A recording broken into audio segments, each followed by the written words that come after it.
Allô, allô, allô! J'espère que tu vas bien, bien heureux, bien heureux. J'espère que tu as passé une super semaine.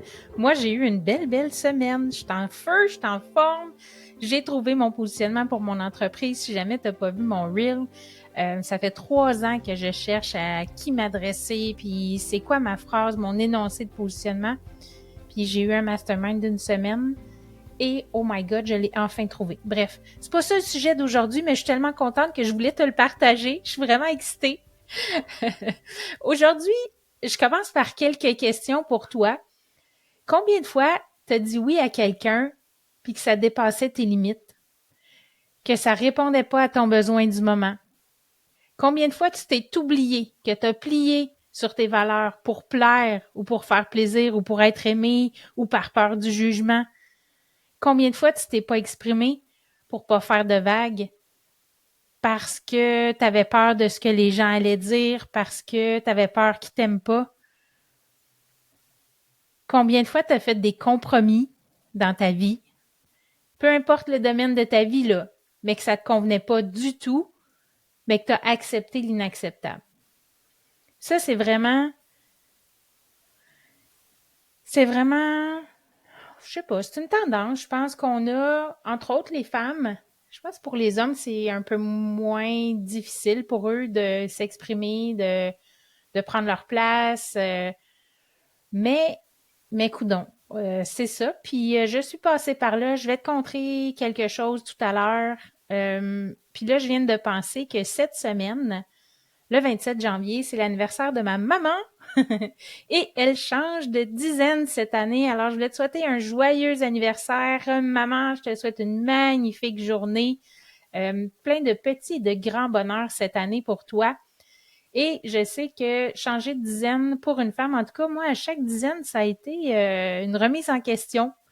Là, je suis milieu quarantaine, fait que vers 50, d'après moi, il devrait en avoir une autre. Je n'ai eu une fin vingtaine, une fin trentaine, début quarantaine.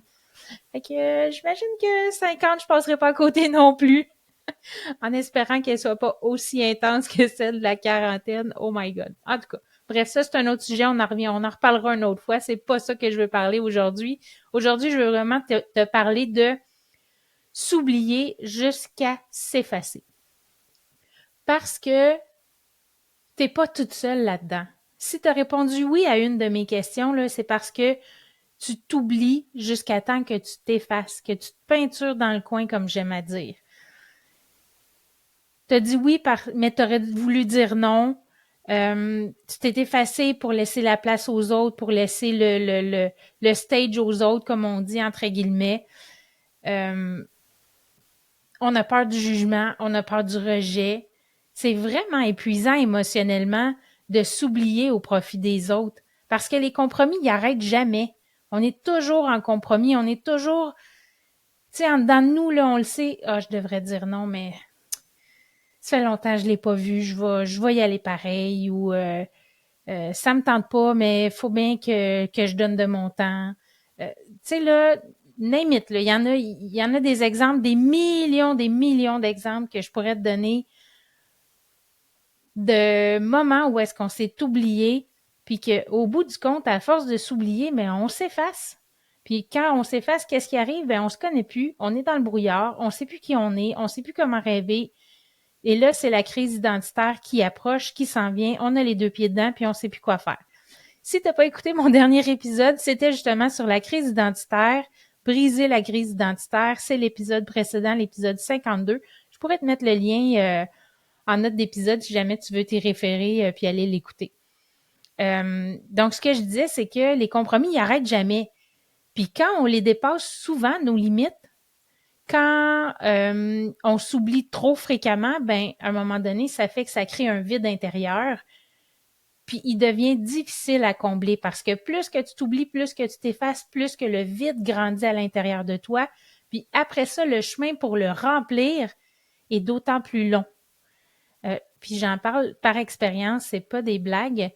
Euh, mais on mérite tout au fond d'être entendu, d'être respecté, puis d'être aimé pour qui on est.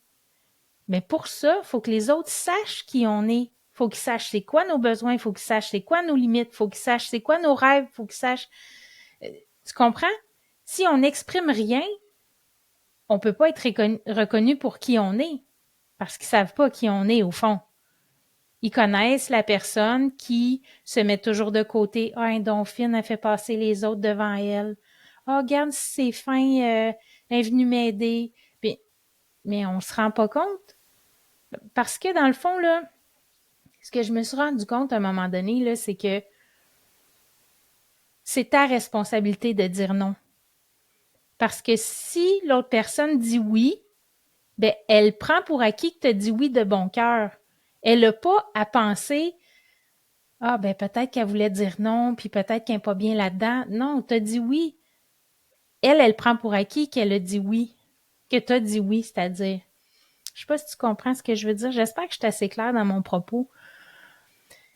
Ton opinion, tes besoins, tes limites sont tout aussi importants que ceux des autres, de ta mère, de ton père, de tes enfants, de tes professeurs, de ton patron, de tes collègues, de la serveuse au restaurant, peu importe, du barman, peu importe qui tu côtoies, tout le monde, leur opinion, leurs besoins. T'es pas obligé d'être d'accord, par contre. Ça, c'est une autre chose. T'es pas obligé d'être d'accord avec les opinions de tout le monde. Mais tout le monde a des besoins, tout le monde a des limites et il faut les respecter. Ça va dans les deux sens. Quand, quand on s'oublie pour s'effacer, il y a une partie, c'est pas de la faiblesse. OK? Il y a une partie, c'est de l'empathie. C'est correct. Puis on a aussi un désir de faire plaisir. C'est correct aussi.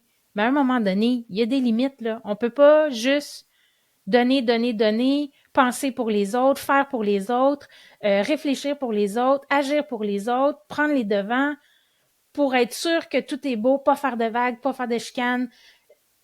Non, juste en parler, là, est-ce que tu sens le stress monter en toi? Est-ce que tu sens comme pas la panique, là, mais le souffle, il me semble que c'est lourd, là, tout ça. Mais à un moment donné, on réalise, mais pour ça, à un moment donné, ouais, c'est ça. C'est qu'à un moment donné, on réalise qu'on doit reprendre le contrôle de notre vie. Que là, ce qu'on a fait, c'est qu'on a donné les guidons aux autres en leur donnant tout le pouvoir parce que on dit oui, on dit oui, on dit oui, on dit oui, on est donc fin. Puis reprendre le contrôle de ta vie, c'est prendre soin de toi. C'est de t'affirmer. Tu prends soin de toi quand tu t'affirmes, quand tu exprimes tes besoins et tes limites. C'est une nécessité pour ton bien-être personnel. Je me répète, je répète, je répète, je répète, je répète. C'est une nécessité pour ton bien-être personnel, ton bien-être émotionnel et ton bien-être relationnel.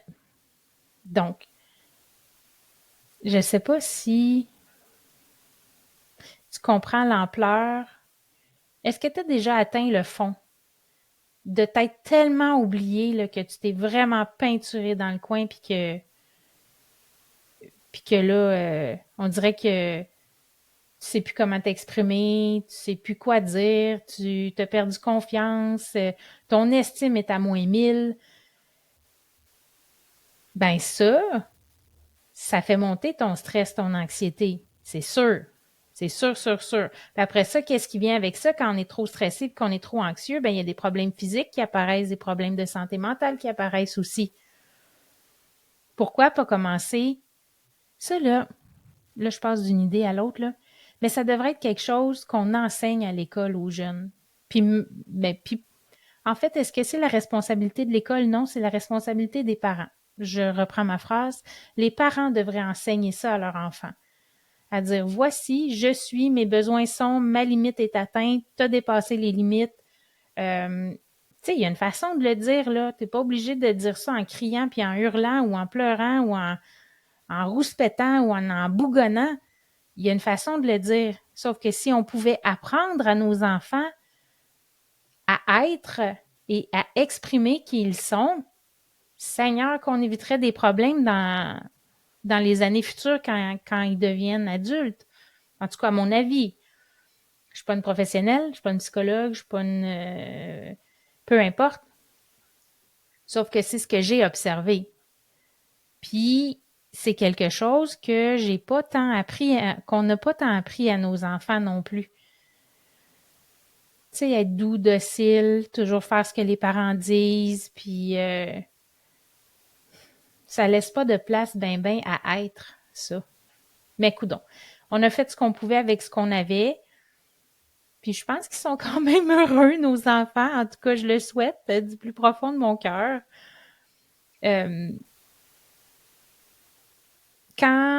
L'autre chose que je voulais te dire aussi, c'est que quand on perd de vue qui on est, ses besoins, c'est qui on, nos limites et tout, ben ça conduit à la perte de soi. C'est-à-dire que, comme je disais tantôt, tu es dans le brouillard, tu sais plus t'es qui. Bref, c'est le chaos, c'est le chaos, mais en même temps le néant. Tu comprends? Tout se bouscule dans ta tête, mais en même temps, tu sais pas. C'est comme, ben voyons, c'est ce qui se passe là. Quand tu accordes de l'importance à tes émotions, à tes besoins, à tes limites, puis que tu y réponds, qu'est-ce que ça fait? Ça renforce la connexion intérieure avec toi-même. Tu reprends le contrôle de ta vie peu à peu. Les émotions jouent un grand rôle là-dedans aussi, là. Puis les émotions, n'oublie pas, je fais une petite parenthèse, ça vient de nos pensées. Donc, chaque émotion est déclenchée par nos pensées et est reliée à un besoin qui est non exprimé ou non comblé, dans le fond.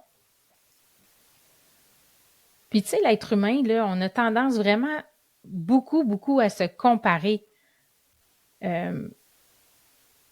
là, je veux en venir au fait que des fois, je regarde des gens puis je me dis, mon Dieu, lui, il est né en s'exprimant ou elle est née en étant elle-même puis en démontrant de la confiance puis en s'exprimant puis en libérant ses émotions, en vivant ses émotions, alors que d'autres, on est comme tout pris à l'intérieur, on est plus introverti. C'est correct d'être introverti, il n'y a pas de mal à ça. C'est correct d'être extroverti aussi, il n'y a pas de bon, il n'y a pas de mauvais là-dedans, là. Mais on dirait qu'il y en a qui sont vraiment nés pour s'exprimer. Je sais pas si tu en connais dans ton entourage, là, mais ouais, je trouve que certaines personnes ont plus de facilité. Est-ce que c'est dans leur nature ou est-ce qu'ils ont appris, les parents ont enseigné ça ou à l'école ou peu importe? Ça, je le sais pas, puis j'ai pas fait de recherche, puis j'ai pas fait de lecture là-dessus non plus, mais je pense qu'il y aurait peut-être un peu des deux là-dedans, la personnalité et puis l'éducation aussi qui vient en ligne de compte dans ça, dans l'expression de soi, dans le fond, dans le respect de nos besoins, de nos limites. Puis tu sais, il n'y a pas de mal. Quand moi, quelqu'un me dit OK, Catherine, là, c'est assez, je peux pas y aller, je suis fatiguée ou peu importe. Je suis un être humain, je comprends. C'est correct. Tu sais quoi? Je suis encore plus contente qu'elle m'ait dit qu'elle avait atteint sa limite ou qu'elle m'a verbalisé son besoin ou ses émotions. Là, je suis en colère, je suis fâchée, je suis frustrée. Parle-moi pas. On se reparlera tantôt. Parfait. Je peux pas te dire que je me sens super bien en dedans.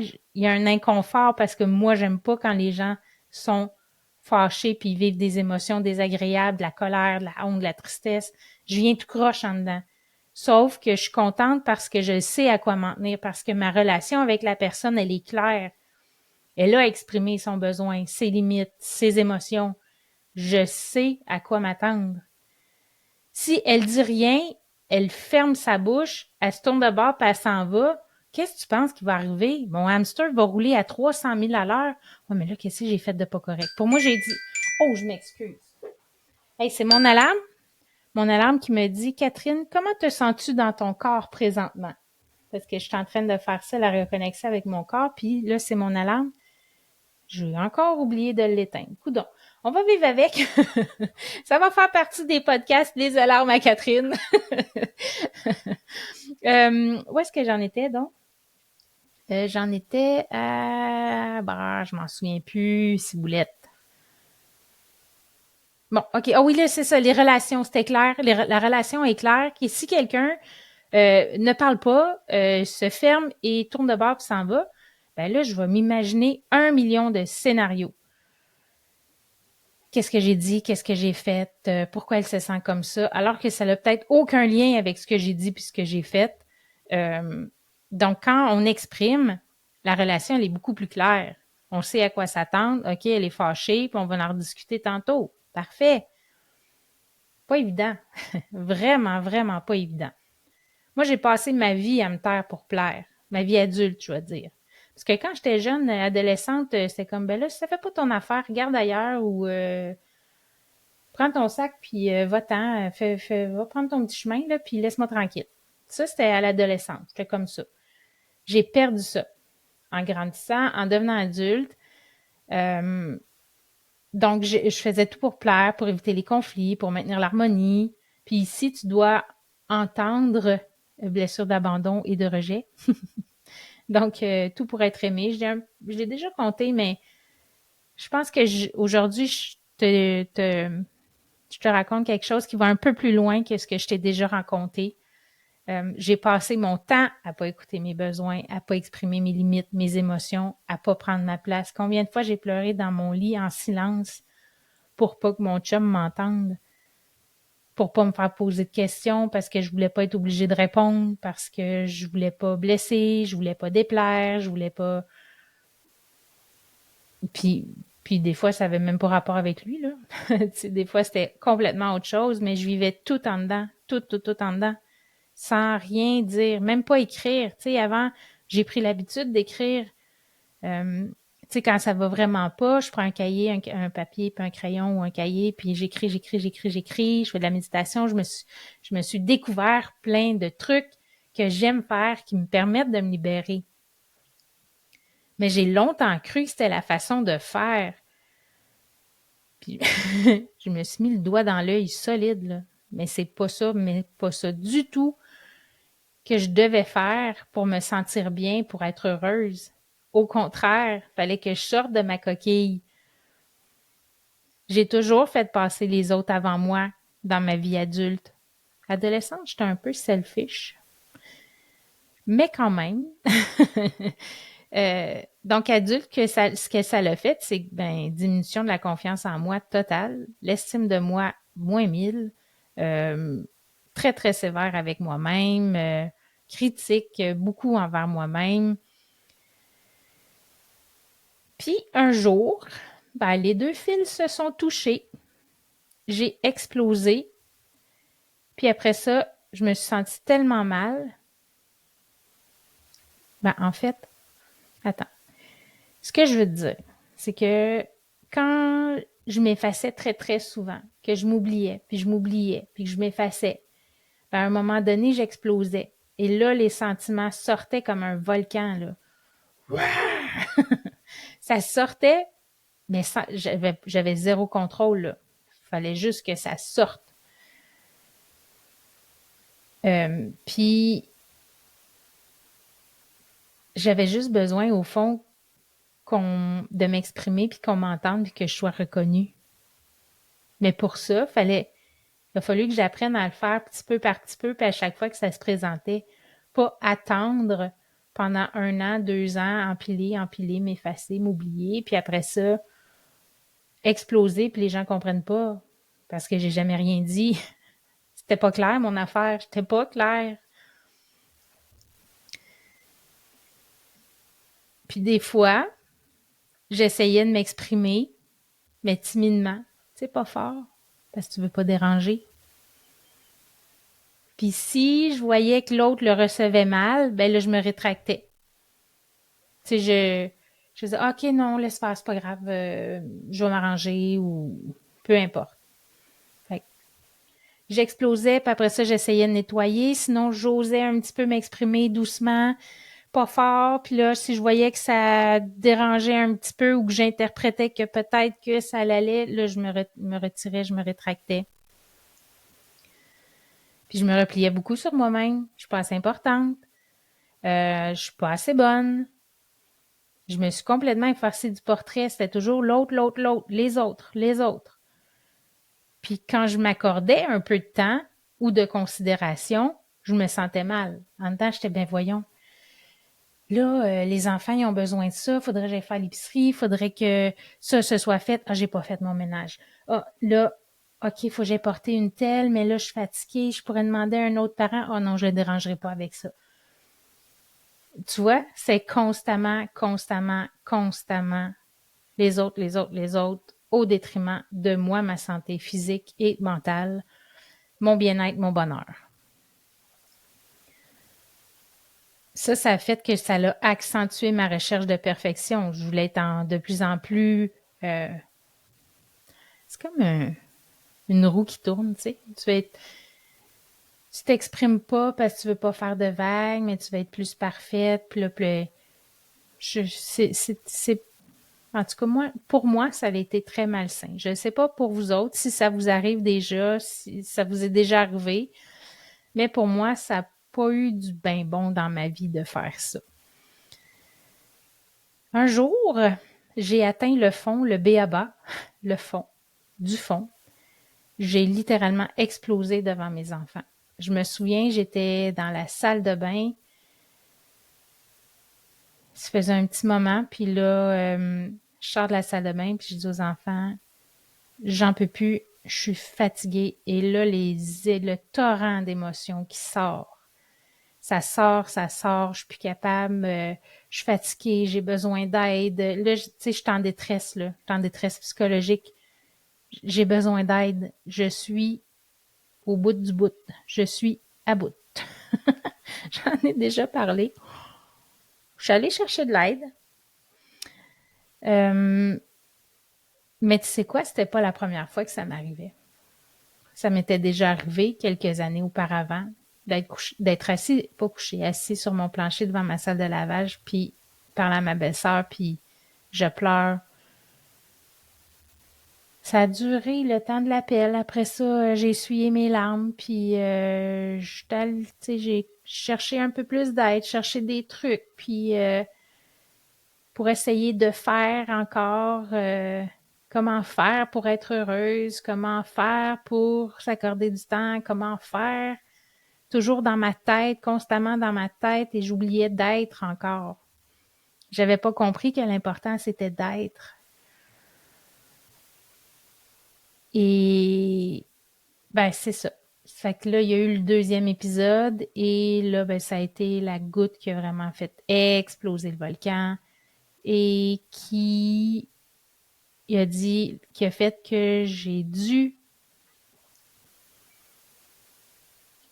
redéfinir mes limites, mes besoins et exprimer mes émotions quand ils se présentaient. Ben, les exprimer, mais surtout les vivre, les laisser vivre à l'intérieur de moi, dire, OK, je me sens triste, pourquoi?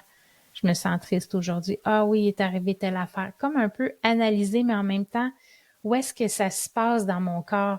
Ah, j'ai une boule dans la gorge. Ah, puis là, la boule, elle prend de l'expansion, mais tu restes avec la boule, puis là, tu respires comme si ta respiration était, par exemple, si je prends la boule dans la gorge, là, comme si la respiration était dans ta gorge, puis là, tu la laisses venir, tu la laisses prendre la place qu'elle a besoin, puis après ça, ben, ça se calme, puis ça part.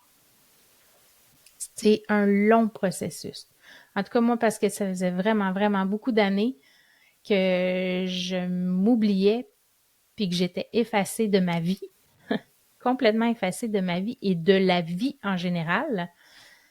Puis là, je comprends là que on est dans la routine, ça roule, il faut, je dois, puis on est constamment là-dedans, dans notre tête, dans le faire. On n'arrête pas, puis on sent qu'on est quelqu'un d'important parce qu'on est toujours occupé, puis c'est valorisé qu'on est toujours occupé.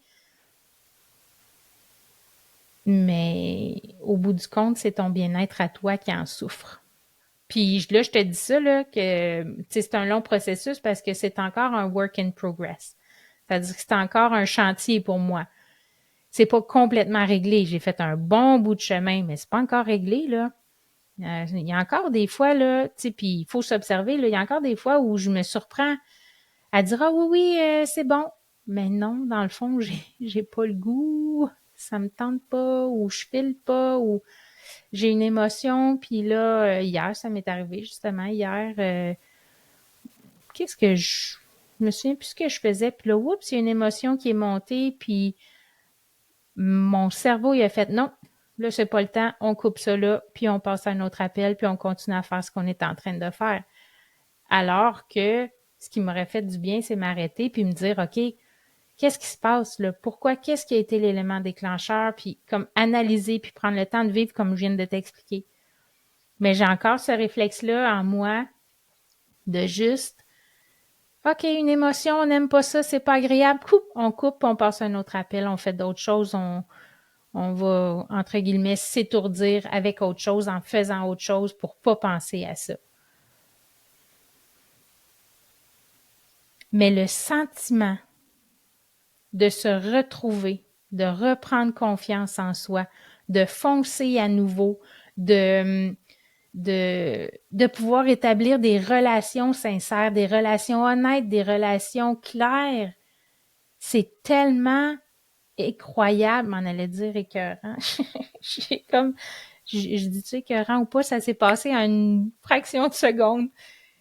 C'est tellement puissant, c'est ça que je cherchais, c'est tellement puissant que quand on commence à faire ça, puis qu'on voit que les réactions des autres, quand on exprime, des fois, c'est mal reçu. Je ne veux pas dire que c'est toujours bien reçu, mais quand on exprime nos limites, nos besoins, nos émotions, quand c'est bien reçu, bien exprimé des deux parts, on prend goût à ça, on se sent de mieux en mieux, on prend notre place, on reprend le contrôle de notre vie, puis là, c'est possible d'être bien, tu sais, d'être bien psychologiquement, physiquement aussi, tu sais, on reprend de la confiance, on se tient plus droite, nos décisions sont plus alignées aussi. Fait que c'est vraiment hyper important. Je je viens encore de dire hyper important. OK. Si t'as pas écouté les autres épisodes, c'est que je dis souvent hyper important parce que c'est hyper important. Ouais, c'est ça. Quand on arrête de s'oublier puis de s'effacer, qu'on s'affirme, je te le dis, là, la confiance en soi, l'estime de soi, c'est renforcé, ça se développe, ça se solidifie, puis ça fait qu'on est plus solide. On est plus solide, on reconnecte avec nous, on se redécouvre, euh, on a un sentiment d'épanouissement aussi et de satisfaction personnelle parce que tu dis qui tu es vraiment. Tu agis en fonction de tes besoins, tes limites. Tu te sens important, tu te donnes de la valeur. Bien, évidemment, tu sais, quand on ne dit pas tous les non-dits, il y a beaucoup de non-dits hein, dans notre société, dans nos relations, dans nous avec nous-mêmes, il y a beaucoup de non-dits aussi. Bien, ça crée un stress, ça crée une surcharge émotionnelle.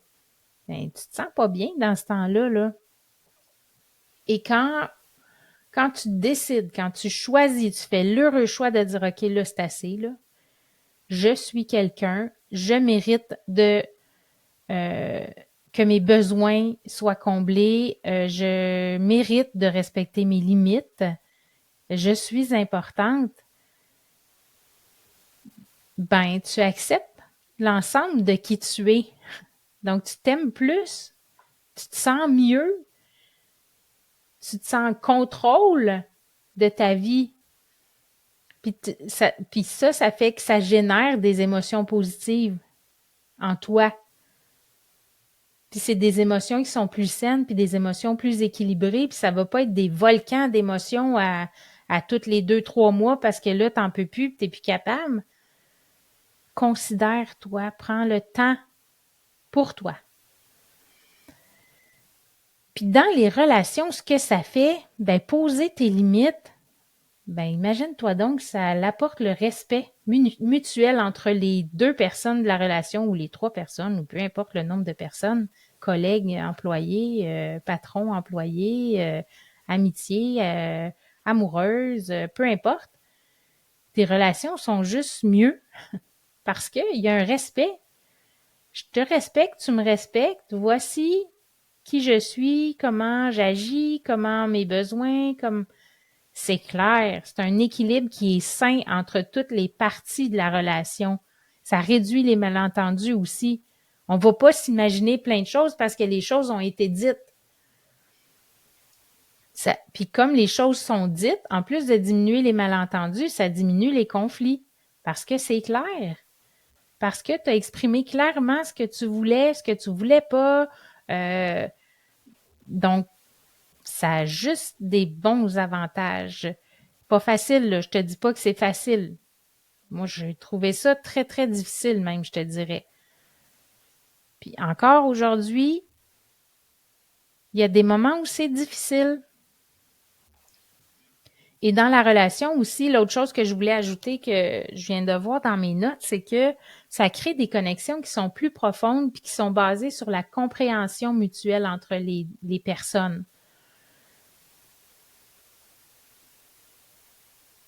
Tu sais, là, quand quelqu'un est authentique puis qui parle avec toi, puis qui s'exprime de ce qu'il a vécu, puis comment tu te sens? Tu te sens bien parce que la personne est honnête avec toi.